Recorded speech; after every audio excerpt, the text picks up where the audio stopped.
दोस्तों, जैसे कि आप लोगों को पता है कि दिल्ली के मुगलपुरी में रिंकू शर्मा नाम के लड़के को उसके पड़ोस में रहने वाले कुछ लोगों ने उसके घर जाकर मार दिया। और आप लोग समझ सकते हैं कि एक परिवार के सामने उसके सदस्य को, उसके बेटे को मार दिया गया, एक माँ के सामने उसके बेटे को मार दिया गया, खत्म कर दिया गया, तो उस माँ पर क्या गुजरी होगी। ये कितनी बड़ी निर्मम एक हत्या उन लोगों ने की है, कितना बड़ा अपराध उन लोगों ने किया है। आप लोग समझ सकते हैं, उस माँ के दर्द को आप लोग महसूस कर सकते हैं। हम यहाँ पे बात साथ में करेंगे कि इसमें अभी तक क्या क्या एंगल लाए गए हैं, क्योंकि आप लोगों को पता होगा कि जैसे ये वारदात हुई, जैसे ही पुलिस ने लोगों को पकड़ा, जो लोग इस हत्या में शामिल थे उनको पकड़ा, तो एकदम से पुलिस बाहर आ गई और पुलिस ने बोला कि इसमें किसी तरह का कोई कम्युनल एंगल नहीं है। उन्होंने बोला कि ये किसी बर्थडे पार्टी में एक लड़ाई हुई थी, जिसकी वजह से वो इतनी ज्यादा बढ़ गई कि जिसके कारण ये हत्या हो गई।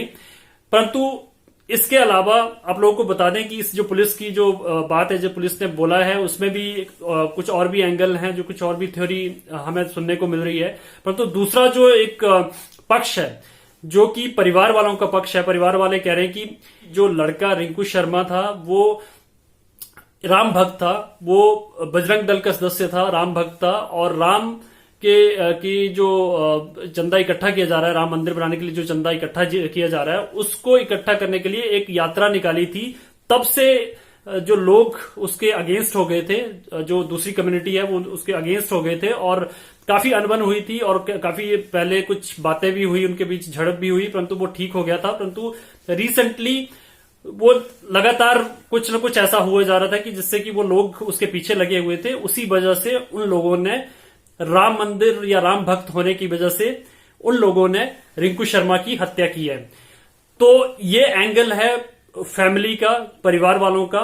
तो आप लोगों को बता दें कि अब ये इस एंगल पे आने से पहले ही पुलिस ने अपना बयान दे दिया था कि किसी तरह का कोई ये कम्युनल या सांप्रदायिक किसी तरह का प्रॉब्लम नहीं है। ये लोग पहले दोस्त थे या फिर एक साथ बिजनेस करते थे, ये सब चीजें वो लेकर आ रहे हैं। अब उसमें क्या सच्चाई है वो हमें नहीं पता है। और एंगल यहाँ पे ये देखने को मिला है कि जो मेन अक्यूज है वो होमगार्ड था, पहले पुलिस में ही था और होमगार्ड था, और उसका नाम एफआईआर से पुलिस ने अलग कर दिया। जो एफआईआर मृत के भाई ने जो एफआईआर लिखी थी और जो पुलिस ने एफआईआर दर्ज की है उसमें बहुत डिफरेंस है, क्योंकि जो एफआईआर जो भाई ने लिखी थी वो हिंदी में लिखी थी। उसमें उसने साफ साफ लिखा था कि जो रिंकू शर्मा है वो राम भक्त था, जिसकी वजह से लोग उससे चिढ़ रहे थे और उसको मारा गया है। और साथ में उसने एक जो मेन अक्यूज था उसका नाम भी लिखा है। परंतु जब वो एफआईआर हिंदी वाली जो इंग्लिश में जब जो उसको दर्ज किया गया, कंप्यूटराइज्ड किया गया, तो उसमें वो एक तो मेन अक्यूज था, उसका नाम गायब था, और दूसरा उसमें किसी तरह का जो एंगल, कम्युनल एंगल है या राम भक्त वाली जो बात थी वो हटा दी गई है, जो पुलिस द्वारा हटाई गई है। अब इसमें कितनी सच्चाई है, क्योंकि ये सारे जो है वो एक तरह से बातें उभर कर आ रही हैं, परंतु इसमें कितनी सच्चाई है ये शायद बाद में ही पता चलेगा। परंतु हमें फिर भी हम ये कहना चाहते हैं कि पुलिस इतनी जल्दी कैसे नतीजे पे पहुंच गई, क्योंकि जैसे ही वो लोग पकड़े गए तुरंत बाद जो है वो पुलिस ने ये बयान जारी कर दिया कि ये किसी तरह का कोई कम्युनल एंगल इसमें नहीं है, ये नॉर्मल झगड़ा था जो कि बढ़कर जिसकी वजह से ये मौत तक पहुंच गया। तो यहां पे भी सवाल उठता है। परंतु साथ में मैं आप लोगों को कुछ और बात की तरफ भी ध्यान दिलाना चाहता हूं, क्योंकि अभी तक आप लोगों ने देखा होगा कि जो डिबेट मीडिया में चल रहे हैं वो बहुत अजीब तरह के डिबेट हैं। एक तरह से पूरी जो डिबेट है वो लोगों को लड़ाने भड़काने के लिए जो डिबेट हो रहे हैं। आप लोगों ने देखा होगा कि जो मीडिया चैनल्स, जो मेन मीडिया चैनल्स हैं, वो क्या कर रहे हैं, दो कट्टर मुस्लिम को लेकर आ रहे हैं, दो कट्टर हिंदुओं को लेकर आ रहे हैं। जैसे मान लो बजरंग दल के लोगों को लेकर आ गए, या कोई कट्टर एकदम सोच रखने वाला जो हिंदू है उसको लेकर आ जाते हैं।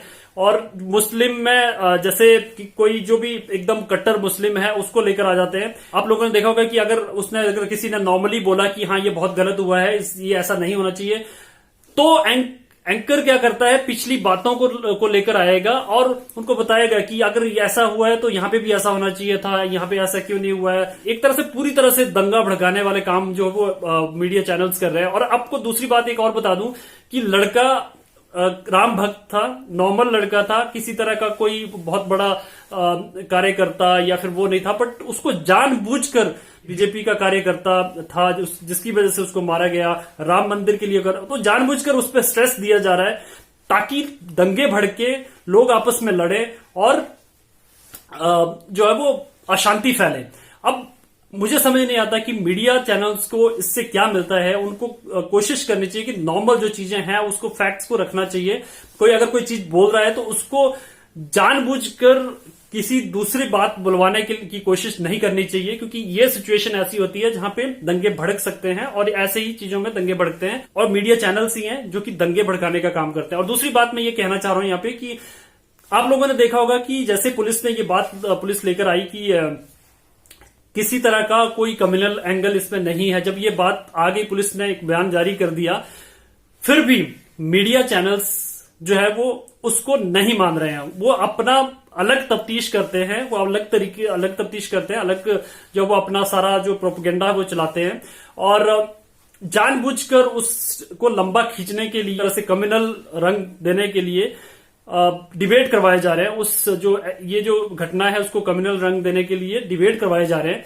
और इसके अलावा में ये सेम मीडिया हाउसेस हैं जो कि आप लोगों ने देखा होगा, अभी ज्यादा दिन नहीं हुए, 26 जनवरी के जब ये सब इशू हुआ था तो पूरी तरह से पुलिस वालों के साथ थे कि जो पुलिस ने किया वही सही हुआ।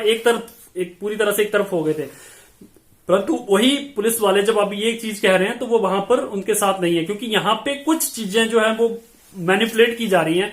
बार बार बीजेपी का नाम लेना कि लड़का जो था वो बीजेपी वर्कर था, बार बार उसको स्ट्रेस दिया जा रहा है। वो इसलिए दिया जाता है क्योंकि एक प्रोपेगेंडा चलता है। शायद आप लोगों को ये बात शायद अटपटी लगे, परंतु क्योंकि दिल्ली में एमसीडी के चुनाव चल रहे हैं और उसकी वजह से जानबूझकर फोकस करना, स्ट्रेस देना कि बीजेपी वर्कर को मारा गया है। दूसरी बात, वेस्ट बंगाल में इलेक्शंस है और वहां पे भी इलेक्शन है, तो वहां पे भी पार्टियां आपस में लड़ रही हैं, तो वहां पे जानबूझकर स्ट्रेस देना कि हाँ ये बीजेपी वर्कर, उसको मारा गया, उसको बार बार उसको आप लोग देखेंगे कितनी बार स्ट्रेस दिया जाता है। तो ये एक बहुत ही जो घटिया तरह की राजनीति मीडिया चैनल्स कर रहे हैं। ये एक बोल सकते हैं कि पूरी तरह से भड़काने के काम कर रहे हैं, कि पूरी तरह से एक साइड होकर कुछ भी करना है, अपनी मर्जी से करना है। और सेम तरह का माहौल आप लोगों ने सुशांत सिंह राजपूत के केस में भी देखा होगा। तरफ पुलिस जो छानबीन कर रही थी, सीबीआई छानबीन कर रही थी, और दूसरी तरफ मीडिया का ट्रायल चल रहा था। वो अलग तरीके का एक ट्रायल चलता है, भड़काऊ ट्रायल चलता है, लोगों को भड़का के अलग अलग तरह के बयान दिलवाना और जानबूझकर ऐसे लोगों को चैनल पर बैठाना जो कि भड़काते हैं लोगों को, जो कि दंगे करवाने में माहिर है, उन लोगों को लेके आना। और ऐसे ऐसे ट्वीट वो लोग दिखाते हैं, जो नॉर्मल ट्वीट होगा उसको नहीं दिखाएंगे। गंदे और गंदे ट्वीट होते हैं जिसमें कि कहीं ना कहीं भड़काऊ ट्वीट होते हैं, उनको लेकर जानबूझकर दिखाना, वो सारी चीजें करते हैं मीडिया वाले। इससे ज्यादा जो दंगे भड़काए जाते हैं वो मीडिया के थ्रू भड़काए जाते हैं। तो आप लोग थोड़ा शांति से तहकीकात करने दीजिए, कोई प्रॉब्लम नहीं है, सामने आएगा और जिन्होंने ये हरकत की है उनको सजा मिलेगी। और ये तो पक्का ये मिलेगी, उनको पकड़ लिया गया, ऐसा नहीं कि वो पकड़े नहीं गए हैं या भाग गए या कुछ ऐसा है, पकड़े गए हैं, उनको सजा मिलेगी। परंतु हम लोगों को शांति बनाए रखनी है और कोशिश करनी है कि सिचुएशन नॉर्मलाइज हो जाए। धन्यवाद।